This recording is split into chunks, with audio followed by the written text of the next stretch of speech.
Good morning. Welcome back to the main stage on day 3 of the IAA Transportation Conference, People and Goods on the Move. I am so glad to see that some of you have managed to make it here bright and early for our first talk. If you're joining us on the live stream, welcome. We're very happy to have you as well. We've been talking over the last 3 days a lot about hydrogen, and so we thought it was time to put on a panel to really get into the nitty-gritty of this. Before we start the panel, I want to take a quick poll. Is there anyone in here who does not speak German? Okay, please get yourself a headset. This panel is going to be in German. Grab a headset over there if you need one. If you're on the live stream, this will be simultaneously translated for you into English.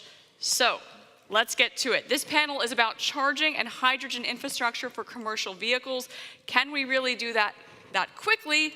Otherwise known as Lade- und Wasserstoffinfrastruktur für Nutzfahrzeuge. I hope I got that right. Please give a warm welcome to my panelists and especially to our moderator, Mira Schirrmeister from Bundesverband der Energie- und Wasserwirtschaft. Warm welcome to you to the main stage.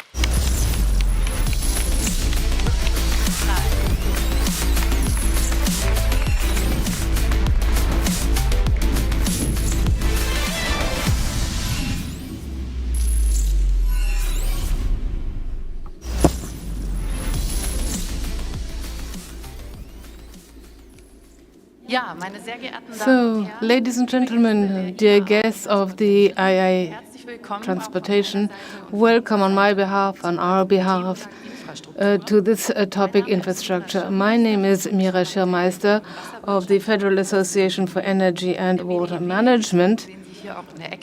This is the theme topic partner for today's panel discussion. We are going to talk about charging and hydrogen refueling infrastructure for utility vehicles. Can we really be that quick? We're going to be talking today about the following. The president of the BDEW, Hildegard Müller, said it very precisely by saying actually the IAA transportation this year could actually be called IAA transformation, because you know the greenhouse gas emission is far too high. According to the climate protection law, they have to be halved by 2030, and by 2045 we want to be CO2 neutral or climate neutral. And the fleet figures give us the speed, and we need a different type of drive in order to achieve these figures. So we looked at how that might be possible. Different options are available and are on the table, but irrespective of whether we're talking about hydrogen or EVs, every technology has specific advantages, and they need the right infrastructure to be fully exploited, and energy management is very important. The BDEW builds this infrastructure, and that's what we're going to be talking about. We're going to look at 3 factors which are very important. First of all, the speed. You all know infrastructure can't be planned in one day, and it can't be built in one day. We've got 8 years for halving these figures that I just mentioned, and that is actually tomorrow that it has to be ready. So how can we achieve that? The second big topic that we want to look at are the surfaces. We need space for this new infrastructure, and where can we find the space? And thirdly, the market and the competition. What is happening here, and what framework conditions do we need? And in order to discuss all these topics with many experts, we've got 3 panelists on the stage. That is, first of all, the chairman of the Autobahn GmbH, Stephan Krenz. Then we've got the head of Hydrogen Mobility Europe of Shell, Dr. Andreas Janssen. And thirdly, we've got the head of innovation of the power grid in Hamburg. And we will start with Mr. Krenz, who will just explain us. Mr. Krenz, what do you see the role of the motorways, the Autobahns in Germany, for the transformation of this infrastructure? What are you doing? Well, if you are talking about different fuels on the road, and the road has 3/4 of the transportation.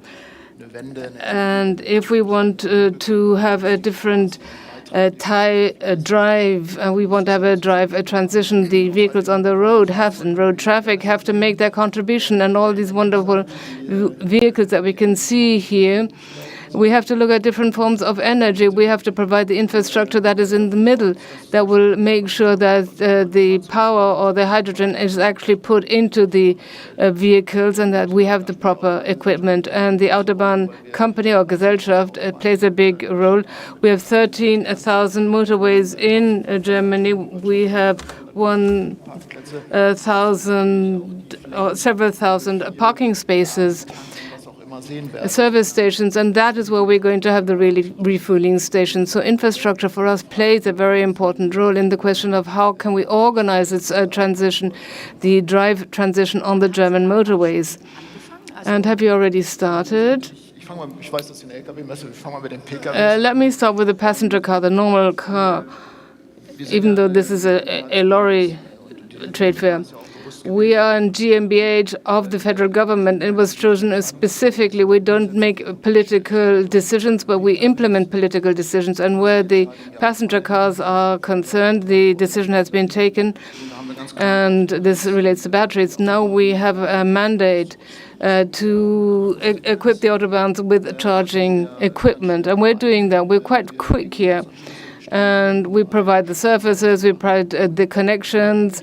So if the political mandate is very clear, and then we act and we implement that very consistently, and then, we just get going. Well, that sounds good. That sounds like a new start. And on the motorways, we already have a lot of service stations also by Shell. Where would you say that we are at the moment, Mr. Janssen? What has Shell been doing so far? I think we are living in a very exciting time. Shell as a company is probably going through the biggest transformation of its history. And some years ago, as the first company in our industry, we announced that by 2050 we would be a net zero emissions company. 2050 seems to be quite far away, and probably later we'll talk about that is more likely to be tomorrow. But in order to achieve this target, we've set intermediary targets. Up until 2030, we're going to reduce CO2 emissions by 20% and 2035 by 45%. And for us, if we add scope 1, 2, and 3, this is a very challenging target globally. And years ago, we started to invest hugely into the field of renewables. To give you some examples, as far as the transportation sector is concerned, we are focusing in the next years on biofuels, bioenergy. This will have to play an important role. And at the beginning, we started to build up a network. And next year, we're going to have a bioliquefaction plant that is going to go into operation. And in the long run, and that's what we're talking about today, we're going to talk about electrical transportation and hydrogen. If you look at the transportation sector, the challenges are huge, phenomenal. We're talking globally in the transportation system of 2 million vehicles. And we are assuming that the number of vehicles will double by 2050. And 6 or 7% of global emissions come from the transportation sector. So we have to invest here. Net zero is important. And where the power is concerned, when electricity is concerned, we are going to take over SBAS in order to offer charging solutions along the motorways. This is a company that is specialized on bus charging processes and is developing into systems for trucks. A lot is happening here, and where hydrogen is concerned, we announced in July that we are going to we have a 200 megawatt electrolyzer that we're going to build in Rotterdam, and that will go into operation in a couple of years and provide hydrogen as well. So this is added on to the opening of the biggest electrolyzer in the Rhineland that we have put into operation last year. It's important to understand that we are starting to invest today in order to be ready for tomorrow. Thank you very much. Mr. Faher, we've heard a few things. Harbor, you know a lot about that in Hamburg. Motorways, connections to the grid. This is something that is always important for the grid operators. You started in Hamburg already with the buses.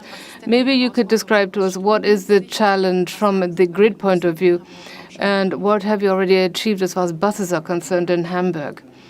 Thank you very much. Mr. Krenz said a very important word, planability. That is very important for grid operators and distribution operators. So when a political decision or a social decision has been made, then of course we can plan properly and provide and implement infrastructure projects properly. We have safe forecasts, and we can make the necessary preparations in our area. That applies to private and public infrastructure. The bus depots falls into the field of planability. The city of Hamburg decided some years ago that public transport in Hamburg should be electrified completely, and we are talking about 1,600 buses within the urban area, which will have to be charged in the bus depot, where they used to have maintenance. Today, in many areas, we already are fueling the buses with electricity, and this is going to be completely by the end of the decade. We have a period of this project of 14 years from the time when the decision was made to the completion of the project. And this gave everybody time to plan the infrastructure properly. And the last of these bus depots will have a grid to the connection in the year after next, and it will be connected then. And as a net or grid operator, what is very important for us is that these grid connections have the best possible dimensions. So we are talking about a load and charging management, which optimize the energy consumption and make sure that the infrastructure side only builds what is really necessary. If I have too many grid connections, it costs a lot of money, and it delays the planning. So in the planning phase of this investment, one should talk to the grid operator to see how can one have an optimal connection in order to have the best cost-effective result. So I can hear here that it's important that you start talking to each other, having conversations about this investment as early as possible in order to be able to speed up. Maybe you, Mr. Krenz, could say something. If you have decided to make one of your service stations and convert it to a charging station or a refueling station for hydrogen for lorries and cars, how do you cooperate with an energy company, and how quickly can that be done once the decision has been taken up to when it actually happens? For passenger cars, we started last year, and we are going to re-equip 600 service stations with a lot of charging possibilities. So that's quite quick. But I agree with you. We have to work together, and that is the utility vehicles industry, the energy management industry, and us. We have to work together. Everybody is thinking, but they're not coming together.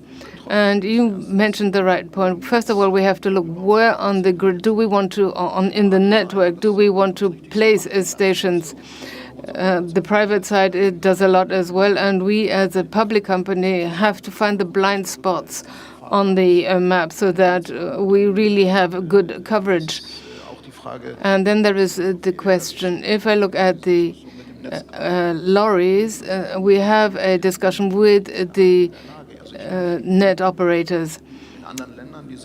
I know studies in other countries. If I charge all the lorries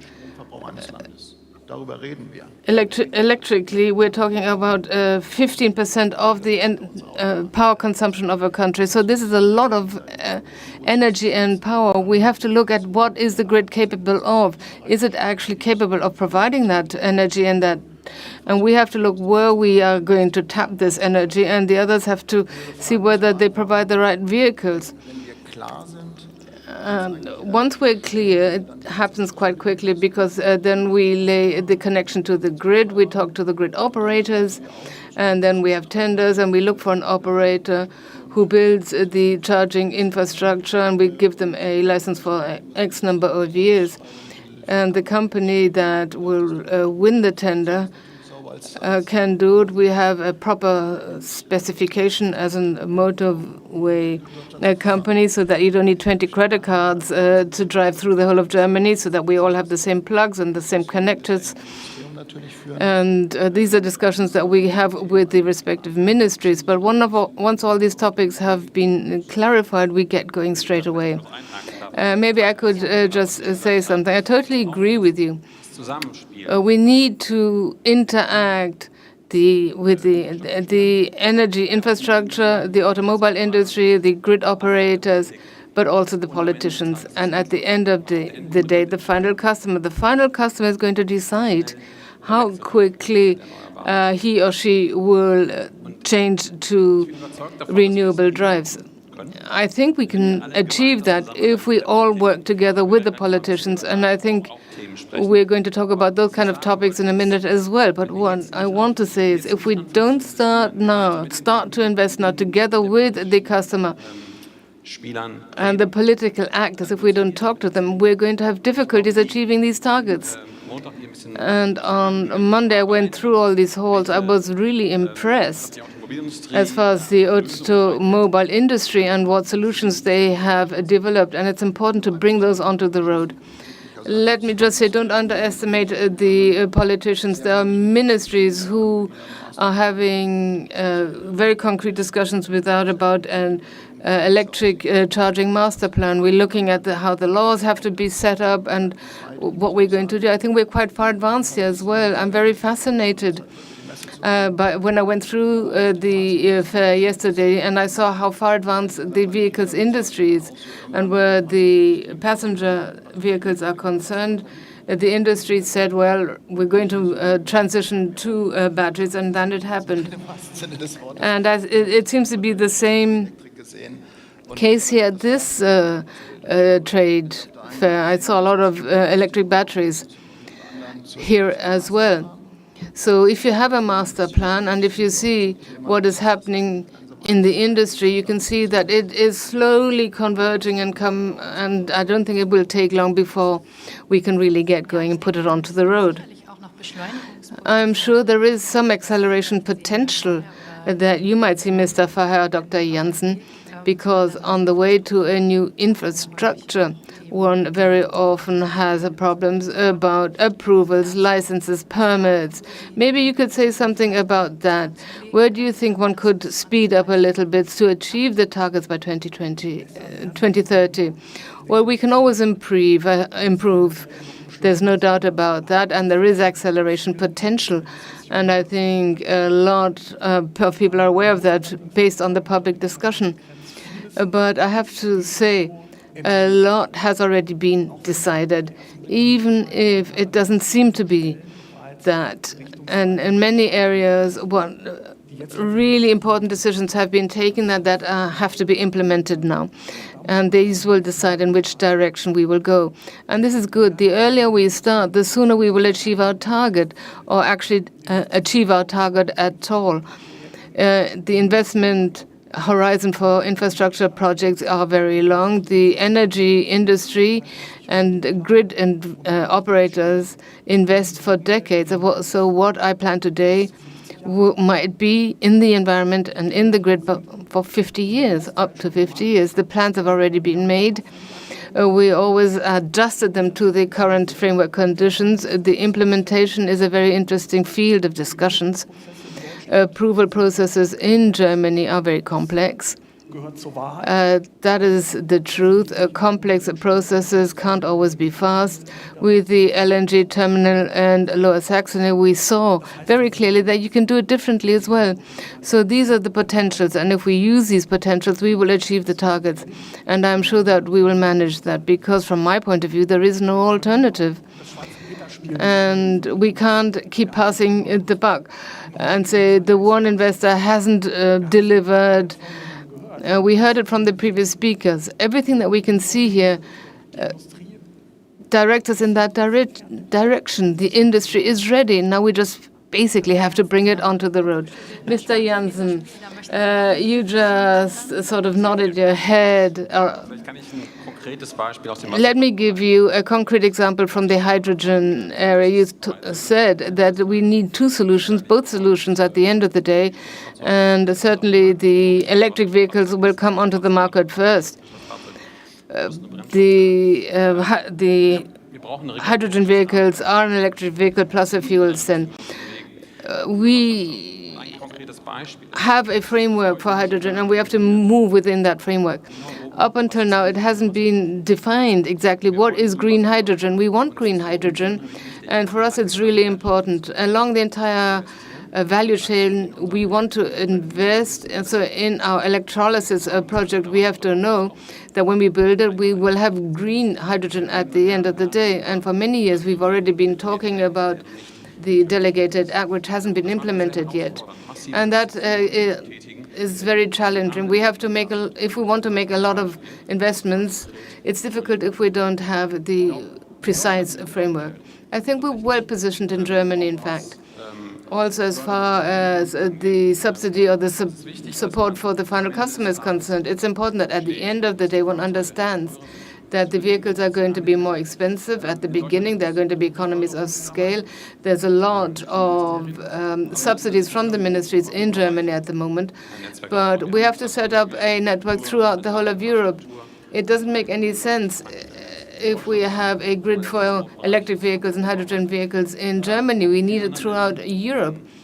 And so a lot has to happen in other countries as well in order to make the energy transition successful.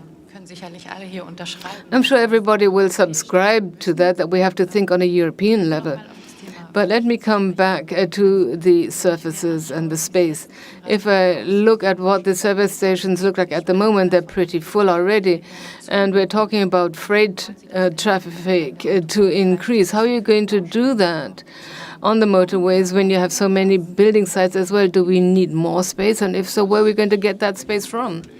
The problem of space in connection with what the building permit procedures are concerned are, in fact, a problem. If we want to be really quick, initially, we are going to have electric vehicles and battery vehicles to begin with. We're going to use the existing parking spaces in order to build charging stations. Here, we don't have a problem with building permits. We have a problem if we have to increase the parking spaces.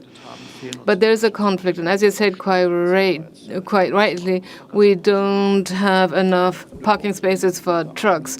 If you listen to what the lorry drivers suffer to find a parking space for a night, we've got 23 lorry parking spaces in Germany, and if we kill these in order to build up a charging infrastructure, and we have to optimize that as well, because the plans that I see at the moment means that we need 2 parking spaces for 1 charging station. So we have a conflict of targets between the necessary parking spaces that we need in order to allow the truck drivers to get their rest. And then, on the other hand, we need charging infrastructure where we need space if we want to be quick. If we expand spaces, it is going to be difficult in terms of time, because then we will be subject to building law or construction law. And we're looking at the LNG terminal, which is a great example. If you want to have building or construction rights for lorry spaces, then it's a long-term process because the municipalities get involved and local authorities get involved, and that takes long. Our strategy is that we use the existing spaces, but our way that we are killing parking spaces, we have to minimize that. And in the medium term, we have to expand the parking spaces for lorries. And there is a conflict here. That's true. So let's hope that we can find more solutions for that. Mr. Faha, maybe you could say something about that. You talked about the depots for buses. There are other depots as well, especially in Hamburg, which is a harbor with a big logistics site. What potential exists there? How could you take some load off the motorways for the freight and cargo? These are very concrete discussions that we are having. And as you say, at the end, the application will decide how one can best load. Where buses are concerned, after long discussions, a lot of field trials, one decided that would only charge in the depot and not while the bus is on the road. And the processes would be optimized in order to achieve that. That won't be possible for the transportation industry because the distances are bigger and planability isn't as guaranteed. Nevertheless, depot charging is an important module in the logistics industry. The spaces are available to a large extent, and one has to discuss whether the decharging and charging, whether one can also load a freight, for example, whether the vehicles can be charged during the maintenance process, how long that would take, how much energy would be required. So this is a conflict of targets, objectives as well. If the vehicle is somewhere for a short term of time, you have to put a lot of energy into the vehicle in a short period of time. If the vehicle is parked for a longer period, you've got more leeway. So you need to convert the infrastructure, expand the infrastructure.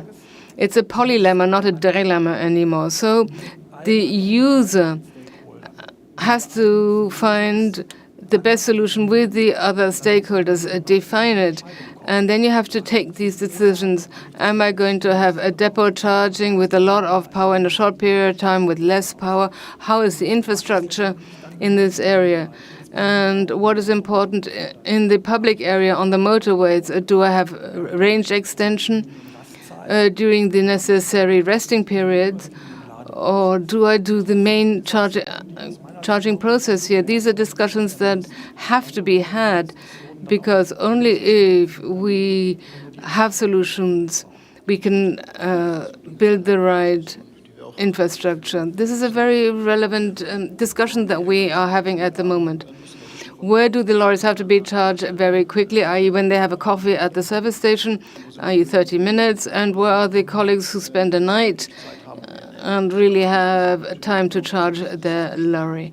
And that is why this interaction, this interplay is so important, because that will define what charging stations we're going to set up, whether these are mega charging stations or less powerful charging stations, and what are the distances between the charging stations and the electric net. And there are a lot of factors that we have to define. Mr. Janssen, how do you see this whole topic? Hydrogen is a different fuel which Shell represents. How do you decide where you put hydrogen to this, or bring hydrogen to the service stations or electricity?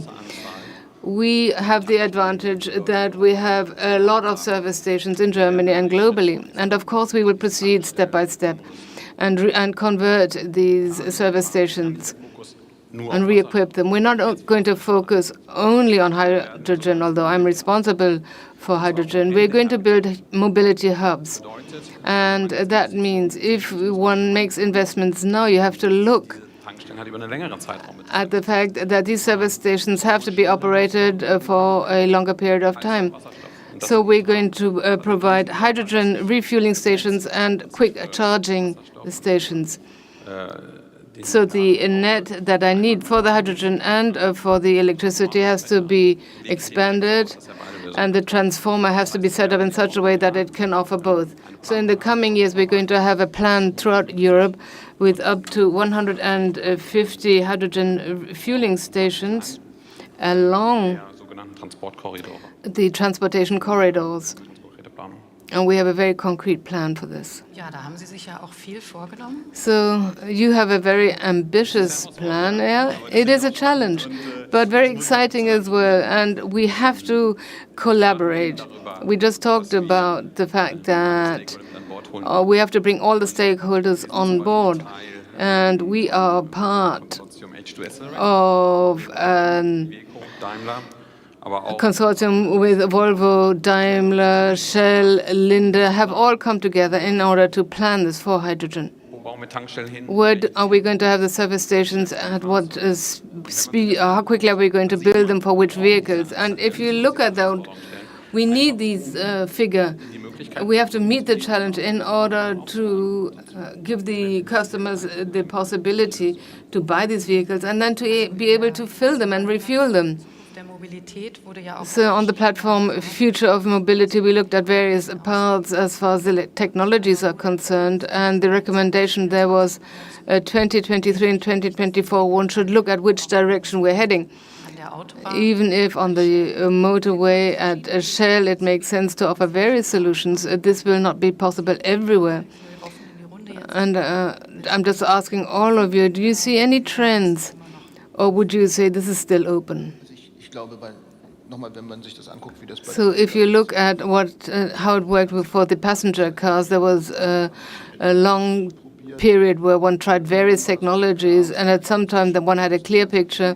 The industry decided, and the politicians also decided, and then we had a clear picture. And for the trucks and lorries, this will be the same. We've got lots of pilots on the motorways, induction, and so on.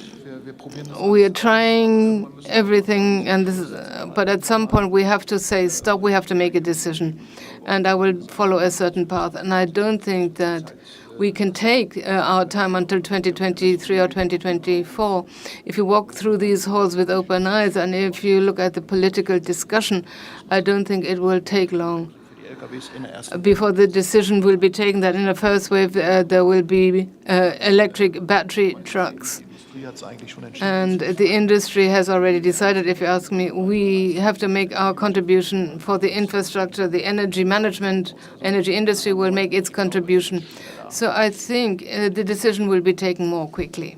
I can see that the others are nodding. I seem to agree. Yes, in the long term, we see battery electric and hydrogen as being the final solution. The question is, how are we going to reach that point? If you look at what is possible today, we have to say we need biofuels as well. We've got bio-LNG, and we're driving that as a bridge solution. Every gram of CO2 that we're not emitting will help at the end of the day. But by 2030, very clear electric battery vehicles and hydrogen. You talked about the passenger cars. Battery electric, I agree with. I think we have to cover 100% of all the use cases. So we need hydrogen for that, especially for the long distances and where the vehicle is in operation around the clock, and it is not enough to have a depot charging. Mr. Faher, are you afraid of the battery electric lorries, or would you agree that this is the direction and then hydrogen would be added? I'm very grateful for that question because that aims at the point that I wanted to make. And that is what Mr. Krenz said a couple of minutes ago. The question is, how do I transport the energy to where it is needed, and how much energy will I transport to where it is needed? And from the point of view of the supplier, battery electricity has an advantage.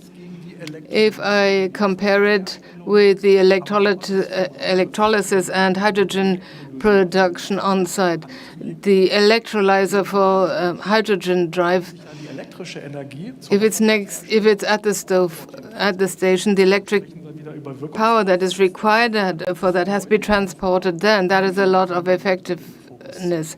So it is easier to just look at battery electricity.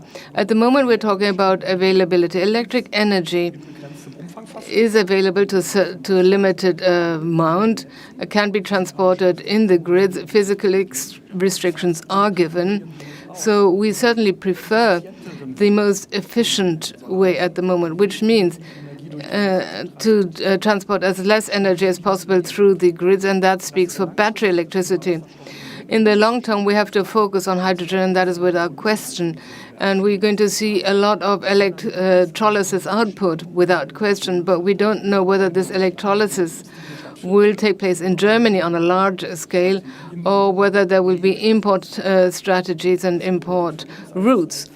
So us as a net operator, this means that we have to take very big decisions. Electrolysis on a large scale, yes or no, and battery electricity. And battery electricity is what is going to work first. And I think other stakeholders have recognized that as well. I think you can make this simple. Where I can electrify, I should do it. But where I have a technical challenges and limitations, I need other solutions. And this is where hydrogen will play an important role. You said, Mr. Faher, electrolysis on site is certainly difficult.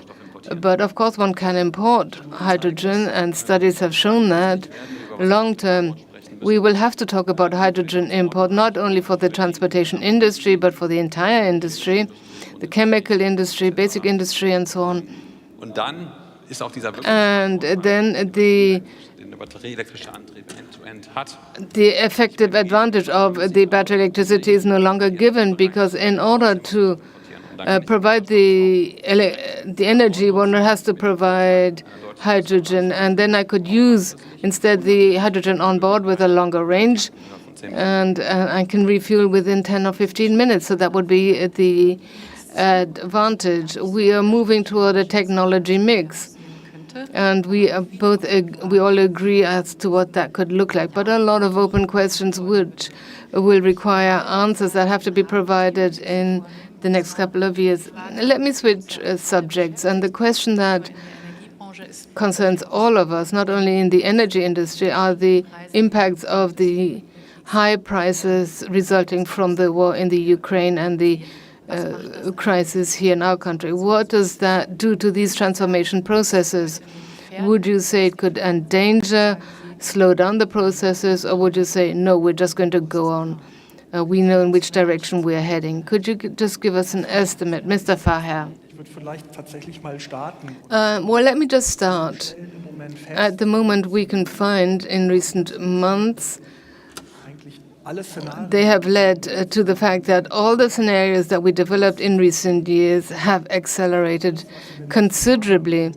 Everything that was done in terms of energy transition, mobility transition, heat transition was accelerated considerably in recent months. And that can be shown actively as well in really committed planning quotes from large accounts and private clients as well. We're talking about transportation here, but if I look at heat pumps, for example, if I look at moving away from gas towards hydrogen, moving away from natural gas to hydrogen, everything has really speeded up hugely in recent months. And that means that all the stakeholders can feel these dynamics and are really doing everything to meet the demand. Would you agree with that, Mr. Janssen?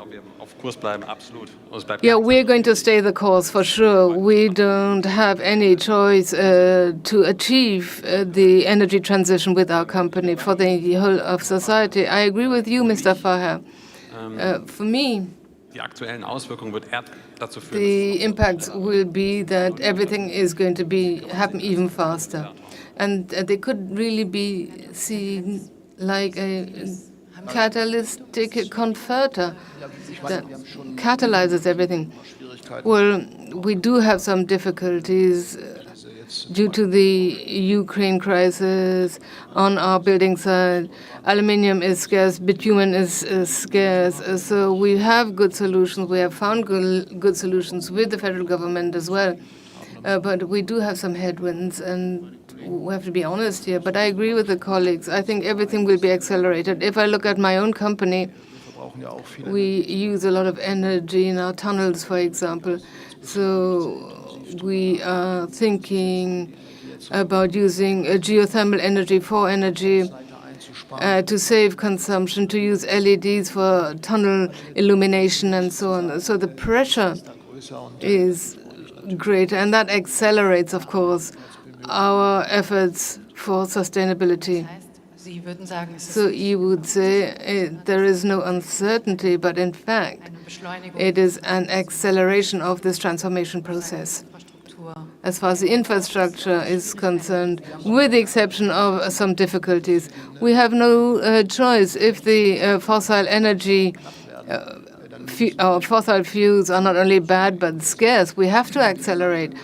So I don't think we can think about how we're going to change the drives of utility vehicles until 2023 and 2024. We have to do something now. We've got the climate targets of the climate agreement from Paris. We've got the Ukraine crisis, and I think this will be to the benefit of this transformation. Energy security and energy transition have to be linked. In the short term, energy security is important, of course, but it will mean that the energy transition, as soon as the topics relating to the supply chain that you just mentioned, where there are challenges, once these are solved, there will be an acceleration.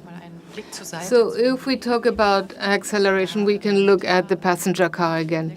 The market for electric mobility is actually going quite well from our point of view, at least, maybe from yours as well.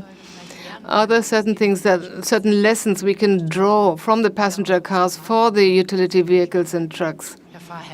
Also as far as the market dynamics are concerned. Mr. Faher. I think so. If you look at the early stages of the passenger cars, there were a lot of reservations. Can I charge everywhere? What is my range? Will all of that work also in the winter? And will the car get warm? So there's a long list of concerns. And I think a lot of these concerns have long since been solved, and there are best practices which have turned all these arguments around. And in the logistics industry and the transportation industry, this will happen as well if the colleagues have had their experience. Once you've driven an electric vehicle, you never want to drive another vehicle. And I think the same will happen in this area. I'm really convinced of that. Mr. Krenz, you agree? Yes, definitely. You have to try it out. And doing trial and error, you will see that we are advancing. Maybe we will have to take 2 steps forward and then take 1 step backward. That may happen, but it's important that we advance. What is important to me, and that is the lesson I draw from the passenger car experience, is that all the various sectors have to collaborate and interact. We have to have parallel processes. If you look at the grid, do you have to have mega charging or is normal charging sufficient? These are questions that we should define very quickly and make sure we get a clear concept as quickly as possible. Mr. Janssen, Dr. Janssen. Let me just give you a concrete example. In concrete terms, yes, of course, we are learning a lot from the technology development. The technology that was developed for the passenger cars can be transferred to a certain extent. We need higher charging capacity, and we have higher throughput times. But where we should improve in our industry is a better interaction and collaboration. And I think we have to integrate and involve our customers more. In the passenger car area, we just said this is our offer, and we didn't really ask so much what the customer wants. I think we've got huge opportunities in the transportation sector to talk with our big clients and ask them what makes sense for you, where are the restrictions, where are the limitations, how can we put that on the road together. And I think in our industry, we are going in the right direction. Thank you very much. I think what you said makes us optimistic as far as our heading is concerned, the charging and hydrogen infrastructure for utility vehicles can happen very quickly if we really have the courage to continue the way we've done up until now, and that we are not thrown off if we have to take a step backwards maybe, or certain other things happen outside. The path is clear, and the questions that arise will be able to be answered during the process. This brings us to the end of this discussion. Thank you very much for your contributions. Thank you for your attention here in the hall and on your screens. Thank you very much. And use this IAA to gather this experience that we've been talking about, to see how we can actually translate that into practice with these new vehicles. Thank you very much, and then I'll see you next time. Vielen, vielen Dank. Auch von meiner Seite. It's very rare that a panel actually comes to a conclusion and says, yes, we can do this. So thank you for answering the question of your panel, Andreas, Bastian, Stephan, and most especially Mira. It was a pleasure having you kicking off our stage today. Dankeschön.